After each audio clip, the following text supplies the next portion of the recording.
कि प्लीज़ तुसीं जिहड़ा अपना वतीरा है वो जनरल वर्ग वल भी तुसीं साडा ध्यान करो। जनरल वर्ग दीयां जिहड़ी मंगां ने उन्हां नूं भी तुसीं अपने मैनीफेस्टो दे विच शामिल करो।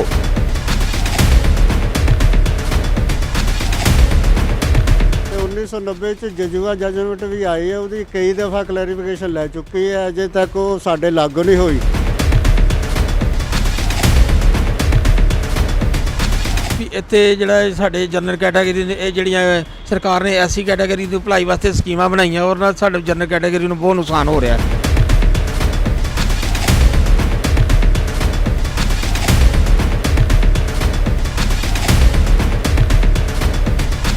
ਸਤਿ ਸ਼੍ਰੀ ਅਕਾਲ, ਮੈਂ ਹਾਂ ਜਸਵਿੰਦਰਪਾਲ ਚੈਨ ਸ਼ਨ ਪੰਜਾਬੀ, ਤੁਹਾਡਾ ਸਵਾਗਤ ਹੈ। ਤੇ ਇਸ ਸਮੇਂ ਸਾਡੇ ਨਾਲ ਜੁੜੇ ਨੇ ਜਨਰਲ ਕੈਟਾਗਰੀ ਵੈਲਫੇਅਰ ਫੈਡਰੇਸ਼ਨ ਦੇ ਚੀਫ ਪੈਟਨਰ ਤੇ ਸ਼ਾਮਲਾਲ ਸ਼ਰਮਾ ਜੀ। ਸ਼ਾਮਲਾਲ ਸ਼ਰਮਾ ਜੀ, ਪਹਿਲਾਂ ਤਾਂ ਸਵਾਗਤ ਹੈ। ਅਸੀਂ ਪ੍ਰੈਸ ਦਾ ਸਵਾਗਤ ਕਰਦੇ ਹਾਂ। ਅੱਜ ਇੱਥੇ ਪ੍ਰੈਸ ਕਲੱਬ ਜਿਹੜਾ ਮੋਹਾਲੀ ਹੈ ਉਹਦੇ ਵਿੱਚ ਅਸੀਂ ਪ੍ਰੈਸ ਕਾਨਫਰੰਸ ਕਰ ਰਹੇ ਹਾਂ।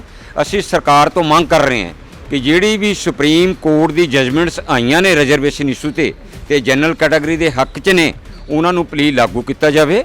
ਤੇ ਨਾਲ ਦੀ ਨਾਲ ਅਸੀਂ ਜਿਹੜੀ ਰਾਜਨੀਤਿਕ ਪਾਰਟੀਆਂ ਨੇ ਉਹਨਾਂ ਕੋਲੋਂ ਅੱਜ ਅਸੀਂ ਮੰਗ ਕਰਨ ਆਏ ਹਾਂ, ਕਿਉਂਕਿ ਇਲੈਕਸ਼ਨ ਨੇੜੇ ਨੇ, ਕਿ ਪਲੀਜ਼ ਤੁਸੀਂ ਜਿਹੜਾ ਆਪਣਾ ਵਤੀਰਾ ਹੈ ਉਹ ਜਨਰਲ ਵਰਗ ਵੱਲ ਵੀ ਤੁਸੀਂ ਸਾਡਾ ਧਿਆਨ ਕਰੋ।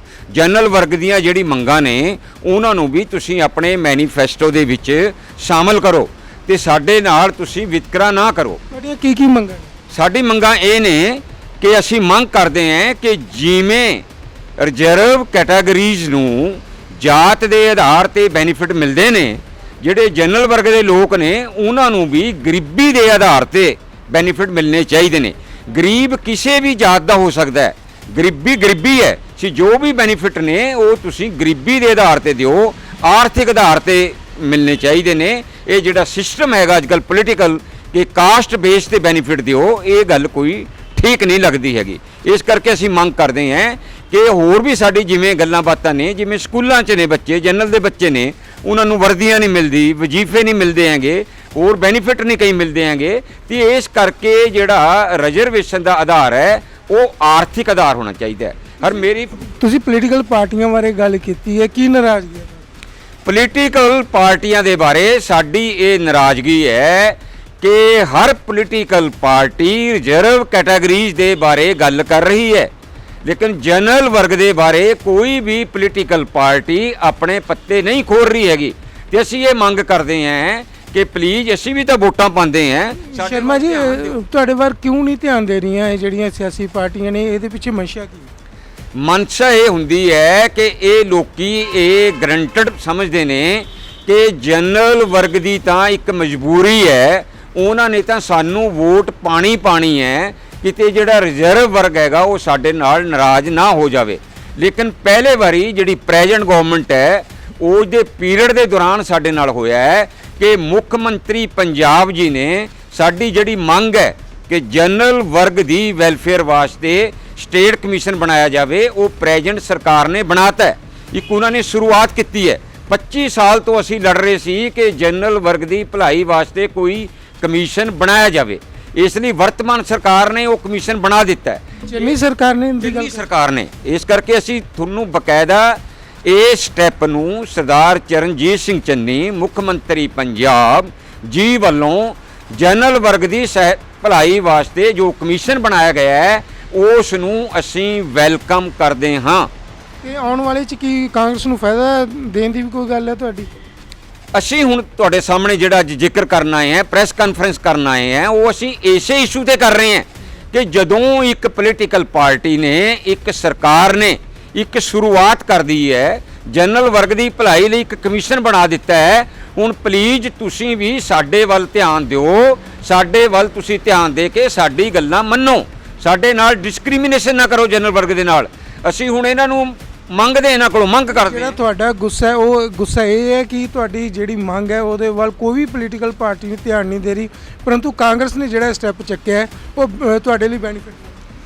ਅਸੀਂ ਇਸ ਸਟੈਪ ਦਾ ਬਿਲਕੁਲ ਤੁਹਾਨੂੰ ਜਿਵੇਂ ਕਿਹਾ ਹੈ ਕਿ ਅਸੀਂ ਗ੍ਰੇਟਫੁਲ ਹਾਂ ਪ੍ਰੈਜ਼ੈਂਟ ਸਰਕਾਰ ਦੇ, ਜਿਨ੍ਹਾਂ ਨੇ ਸਾਡੀ ਵੈਲਫੇਅਰ ਵਾਸਤੇ ਕਮਿਸ਼ਨ ਬਣਾਇਆ। ਤੇ ਜਿਹੜੀ ਦੂਜੀ ਰਾਜਨੀਤਿਕ ਪਾਰਟੀਆਂ ਨੇ ਉਹਨਾਂ ਕੋਲੋਂ ਮੰਗ ਕਰਦੇ ਹਾਂ ਅਸੀਂ ਕਿ ਪਲੀਜ਼ ਪਤਾ ਨਹੀਂ ਕਿਹਦੀ ਸਰਕਾਰ ਬਣਨੀ ਹੈ, ਕੀ ਹੋਣਾ ਹੈ, ਲੇਕਿਨ ਘੱਟੋ ਘੱਟ ਤੁਸੀਂ ਸਾਨੂੰ ਇਹ ਤਾਂ ਅਸ਼ੋਰੈਂਸ ਦਿਓ ਕਿ ਜੇ ਤੁਹਾਡੀ ਸਰਕਾਰ ਆਂਦੀ ਹੈ ਤਾਂ ਤੁਸੀਂ ਇਸ ਕਮਿਸ਼ਨ ਨੂੰ ਸਾਡੇ ਮਜ਼ਬੂਤ ਕਰੋਗੇ। ਕਿਉਂਕਿ ਕਮਿਸ਼ਨ ਬਣ ਗਿਆ, ਮੈਂ ਤੁਹਾਡੇ ਵਾਸਤੇ ਦੱਸਣਾ ਚਾਹੁੰਦਾ ਹਾਂ, ਕਮਿਸ਼ਨ ਬਣ ਚੁੱਕਿਆ ਹੈ। ਡਾਕਟਰ ਨਵਜੋਤ ਸਿੰਘ ਦਹੀਆ ਚੇਅਰਪਰਸਨ ਲੱਗ ਚੁੱਕੇ ਨੇ, ਲੇਕਿਨ ਕਾਂਗਰਸ ਪਾਰਟੀ ਨੇ ਉਹਨਾਂ ਨੂੰ ਐਮਐਲਏ ਦੀ ਟਿਕਟ ਦੇਤੀ ਹੈ ਨਕੋਦਰ ਤੋਂ। ਹੁਣ ਉਹ ਫਿਰ ਪੋਲਿਟਿਕਸ ਦੇ ਵੀ ਚਲੇ ਗਏ ਨੇ, ਕਿਉਂਕਿ ਪੋਲੀਟੀਕਲ ਬੰਦੇ ਨਹੀਂ ਲੱਗਣਾ ਸੀ। ਇੱਕ ਹੋਰ ਜਿਹੜੇ ਕਾਂਗਰਸ ਦੇ ਉਮੀਦਵਾਰ ਸੀ ਉਹ ਲੁਧਿਆਣੇ ਤੋਂ ਨਿਯੁਕਤ ਹੋਏ ਨੇ, ਇੱਕ ਕਾਂਗਰਸ ਦੇ ਜਿਹੜੇ ਉਮੀਦਵਾਰ ਨੇ ਉਹ ਅੰਮ੍ਰਿਤਸਰ ਤੋਂ ਨਿਯੁਕਤ ਹੋਏ ਨੇ। ਅਦਰਵਾਈਜ਼ ਸਾਡਾ ਜਿਹੜਾ ਇਹ ਕਮਿਸ਼ਨ ਬਣਾਇਆ ਗਿਆ ਉਸਨੇ ਵਰਕਿੰਗ ਤਾਂ ਸ਼ੁਰੂ ਨਹੀਂ ਕੀਤੀ, ਇਸ ਨੂੰ ਸਟਰੈਂਥਨ ਵੀ ਕਰਨਾ ਹੈ, ਆਉਣ ਵਾਲੀ ਸਰਕਾਰਾਂ ਨੇ ਕਰਨਾ, ਜਾਂ ਜਿਹੜੀ ਵੀ ਸਰਕਾਰ ਆਂਦੀ ਹੈ, ਜੇ ਕਾਂਗਰਸ ਆਂਦੀ ਅਸੀਂ ਕਾਂਗਰਸ ਤੇ ਜ਼ੋਰ ਪਾਵਾਂਗੇ ਕਿ ਤੁਸੀਂ ਸਟਰੈਂਥਨ ਕਰੋ, ਜੇ ਕੋਈ ਦੂਜੀ ਸਰਕਾਰ ਆਂਦੀ ਹੈ ਉਸ ਤੋਂ ਜ਼ੋਰ ਪਾਵਾਂਗੇ। ਲੇਕਿਨ ਜਿਹੜੀ ਰਾਜਨੀਤਿਕ ਪਾਰਟੀਆਂ ਨੇ ਉਹ ਘੱਟੋ ਘੱਟ ਸਾਡੇ ਬਾਰੇ ਕੋਈ ਸਟੈਂਡ ਤਾਂ ਲੈਣ ਕਿ ਹਾਂ ਤੁਹਾਡੇ ਵਾਸਤੇ ਅਸੀਂ ਹੋਰ ਵੀ ਵਧੀਆ ਡਿਸੀਜਨ ਲਵਾਂਗੇ, ਹੋਰ ਵੀ ਅਸੀਂ ਫੈਸਲੇ ਲਵਾਂਗੇ। ਜਿਵੇਂ ਪ੍ਰੈਜ਼ੈਂਟ ਮੁੱਖ ਮੰਤਰੀ ਪੰਜਾਬ ਕਹਿੰਦੇ ਨੇ ਕਿ ਜੀ ਮੇਰਾ ਜਿਹੜਾ ਸਮਾਂ ਜਿਹੜਾ ਸੀ ਇਹ ਕਾਫੀ ਘੱਟ ਸੀ, 111 ਦਿਨ ਸੀ, ਅਸੀਂ ਹੋਰ ਵੀ ਸਕੀਮਾਂ ਲੈ ਕੇ ਆਵਾਂਗੇ। ਤੇ ਇਸ ਕਰਕੇ ਅਸੀਂ ਮੰਗ ਕਰਦੇ ਹਾਂ ਕਿ ਤੁਸੀਂ ਜਨਰਲ ਵਰਗ ਦੇ ਵੱਲ ਧਿਆਨ ਦਿਓ, ਸਾਡੇ ਵੀ ਜਿਹੜੇ ਬੱਚੇ ਨੇ ਉਹਨਾਂ ਨੂੰ ਸਹੂਲਤਾਂ ਦਿਓ, ਸਾਨੂੰ ਵੀ ਜਿਹੜੇ ਹੈਗਾ ਨੇ ਜਿਹੜੇ ਬੈਨੀਫਿਟਸ ਮਿਲਣੇ ਚਾਹੀਦੇ, ਸਾਡੇ ਨਾਲ ਧੱਕਾ ਨਾ ਕਰੋ। ਇੱਕ ਅਸੀਂ ਹੋਰ ਮੰਗਦੇ ਹਾਂ ਕਿ ਜਿਵੇਂ ਜਦੋਂ ਸਿੱਧੀ ਭਰਤੀ ਹੁੰਦੀ ਹੈ, ਸਿੱਧੀ ਭਰਤੀ ਵੇਲੇ ਰਿਜ਼ਰਵੇਸ਼ਨ ਹੈਗੀ ਹੈ, ਤੇ ਜਦੋਂ ਆਪਾਂ ਸਾਰੇ ਸਰਕਾਰੀ ਨੌਕਰੀਆਂ ਵਿੱਚ ਆ ਜਾਂਦੇ ਹਾਂ ਫਿਰ ਅਸੀਂ ਸਾਰੇ ਬਰਾਬਰ ਹੋ ਜਾਂਦੇ ਹਾਂ, ਸਾਰਿਆਂ ਨੂੰ ਬਰਾਬਰ ਦੀ ਤਨਖਾਹ ਮਿਲਣੀ ਸ਼ੁਰੂ ਹੋ ਜਾਂਦੀ ਹੈ। ਫਿਰ ਉਸ ਤੋਂ ਬਾਅਦ ਰਿਜ਼ਰਵੇਸ਼ਨ ਪ੍ਰਮੋਸ਼ਨ ਦੇਣ ਦਾ ਕੋਈ ਮਤਲਬ ਨਹੀਂ ਬਣਦਾ ਹੈਗਾ। ਜਿਹੜੀ ਪ੍ਰਮੋਸ਼ਨ ਹੈ ਉਹ ਸੀਨੀਅਰਟੀ ਬੇਸ ਤੇ ਹੋਣੀ ਚਾਹੀਦੀ ਹੈ। ਲੇਕਿਨ ਇੱਥੇ ਕੀ ਹੋ ਰਿਹਾ ਪੰਜਾਬ ਦੇ ਵਿੱਚ ਕਿ ਈਵਨ ਸੁਪਰੀਮ ਕੋਰਟ ਦੇ ਫੈਸਲੇ ਲਾਗੂ ਨਹੀਂ ਹੋ ਰਹੇ, ਜਦੋਂ ਕਿ ਸੁਪਰੀਮ ਕੋਰਟ ਵੱਲੋਂ ਇਹ ਕਿਹਾ ਜਾ ਰਿਹਾ ਹੈ ਕਿ ਜੇ ਰਿਜ਼ਰਵ ਕੈਟਾਗਰੀ ਦੀ ਰਿਪਰੈਜ਼ੈਂਟੇਸ਼ਨ ਘੱਟ ਹੋਵੇ ਤਾਂ ਤੁਸੀਂ ਰਿਜ਼ਰਵੇਸ਼ਨ ਦਾ ਬੈਨੀਫਿਟ ਦੇ ਸਕਦੇ ਹੈ, ਲੇਕਿਨ ਜੇ ਰਿਪਰੈਜ਼ੈਂਟੇਸ਼ਨ ਵੱਧ ਹੋਵੇ ਫਿਰ ਤੁਸੀਂ ਰਿਜ਼ਰਵੇਸ਼ਨ ਦਾ ਬੈਨੀਫਿਟ ਨਹੀਂ ਦੇ ਸਕਦੇ। ਪੰਜਾਬ ਸਰਕਾਰ ਨੇ ਜਿਹੜੇ ਡਾਟੇ ਕਲੈਕਟ ਕੀਤੇ ਨੇ, ਜਿਸ ਨੂੰ ਕਿ ਅਸੀਂ ਜਿਹੜਾ ਹੈਗਾ ਤੁਹਾਡੇ ਸਾਹਮਣੇ ਪੇਸ਼ ਵੀ ਕਰ ਰਹੇ ਨੇ, ਇਹ 2018 ਦੇ ਡਾਟੇ ਪੰਜਾਬ ਸਰਕਾਰ ਨੇ ਕੀਤੇ ਨੇ। ਉਸ ਤੋਂ ਬਾਅਦ 2021 ਦੇ ਵਿੱਚ ਫਿਰ ਡਾਟਾ ਇਕੱਠਾ ਕੀਤਾ ਹੈ, ਜਿਸ ਨੂੰ ਕਿ ਪਬਲਿਸ਼ ਨਹੀਂ ਕੀਤਾ ਗਿਆ ਪ੍ਰੈਸ ਦੇ ਵਿੱਚ। ਉਸ ਦੇ ਮੁਤਾਬਕ ਵੀ ਰਿਜ਼ਰਵ ਕੈਟਾਗਰੀ ਦਾ ਡਾਟਾ ਜਿਹੜਾ ਹੈ ਉਹ ਐਕਸੈਸ ਆਇਆ ਹੈ।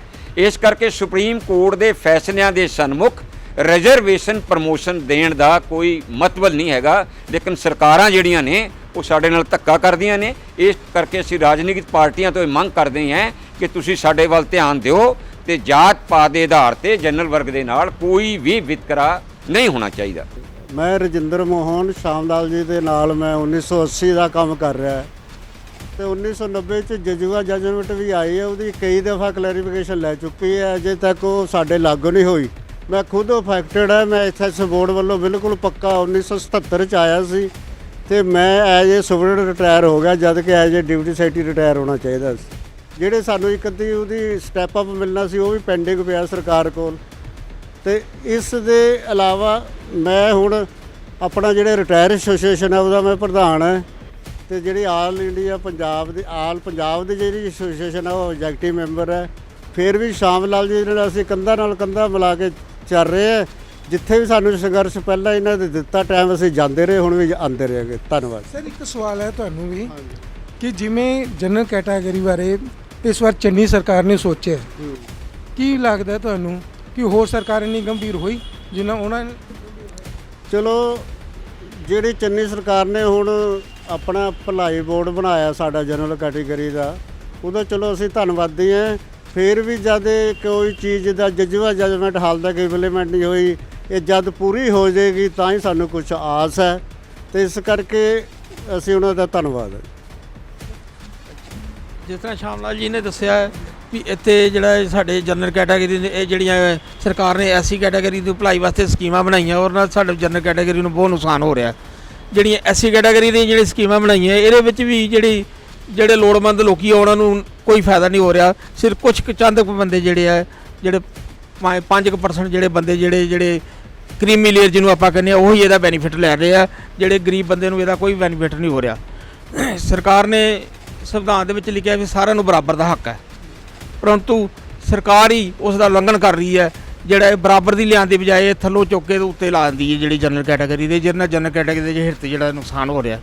ਤੇ ਦਿਨਾਂ 'ਚ ਤੁਸੀਂ ਕੀ ਸੋਚਦੇ ਹੋ ਜਿਹੜੇ ਕਿ ਪਾਰਟੀਆਂ ਦੂਜੀਆਂ ਨੇ ਉਹ ਕਿੰਨੀਆਂ ਗੰਭੀਰ ਹੋਣਗੀਆਂ? ਅਜੇ ਤੱਕ ਤਾਂ ਕੋਈ ਪਾਰਟੀ ਜਿਹੜੀ ਹੈ ਗੰਭੀਰ ਨਹੀਂ ਲੱਗਦੀ ਵੀ ਜਿਹੜੀ ਜਨਰਲ ਕੈਟਾਗਰੀ ਦੇ ਹੱਕ 'ਚ ਬੋਲੇ।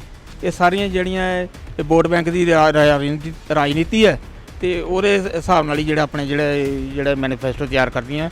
ਜਨਰਲ ਕੈਟਾਗਰੀ ਦੇ ਵਿੱਚ ਕੋਈ ਸਾਡਾ ਮੈਨੀਫੈਸਟੋ ਦੇ ਵਿੱਚ ਇਹਨਾਂ ਨੇ ਕੋਈ ਵੀ ਸਾਡੇ ਹੱਕ ਦੇ ਵਿੱਚ ਜਿਹੜੀ ਕੋਈ ਗੱਲ ਨਹੀਂ ਕੀਤੀ ਅਜੇ ਤੱਕ। ਸਰਕਾਰਾਂ ਤੋਂ ਤੇ ਦੂਜੀਆਂ ਰਾਜਸੀ ਪਾਰਟੀਆਂ ਤੋਂ ਵੀ ਮੰਗ ਕੀਤੀ ਹੈ ਕਿ ਹੁਣ ਚੋਣਾਂ ਦਾ ਵੇਲਾ ਹੈ ਤੇ ਜੇ ਤੁਸੀਂ ਜਨਰਲ ਵਰਗ ਨੂੰ ਆਪਣੇ ਵੱਲ ਪ੍ਰਭਾਵਿਤ ਕਰਨਾ ਤਾਂ ਉਹਨਾਂ ਬਾਰੇ ਸੋਚਣਾ ਪਵੇਗਾ, ਉਹਨਾਂ ਦੀਆਂ ਮੰਗਾਂ ਨੂੰ ਮੈਨੀਫੈਸਟੋ ਵਿੱਚ ਸ਼ਾਮਿਲ ਕਰਨਾ ਹੋਵੇਗਾ। ਫਿਲਹਾਲ ਦੇਖਦੇ ਹਾਂ ਕਿ ਜਿਹੜੀਆਂ ਸਿਆਸੀ ਪਾਰਟੀਆਂ ਨੇ ਉਹ ਜਨਰਲ ਵਰਗ ਨੂੰ ਕਿੰਨਾ ਕੁ ਆਪਣੇ ਵੱਲ ਪ੍ਰਭਾਵਿਤ ਕਰਨ ਲਈ ਉਹਨਾਂ ਦੀਆਂ ਮੰਗਾਂ ਪ੍ਰਤੀ ਗੰਭੀਰ ਹੁੰਦੀਆਂ ਨੇ। ਇਸ ਸਵਾਲ ਨੂੰ ਲੈ ਕੇ ਮੈਨੂੰ ਦਿਓ ਇਜਾਜ਼ਤ। ਤੁਸੀਂ ਦੇਖਦੇ ਰਹੋ ਚੈਨਲ ਸ਼ਰਨ ਪੰਜਾਬੀ, ਮਨ ਪੰਜਾਬ ਦਾ। ਧੰਨਵਾਦ।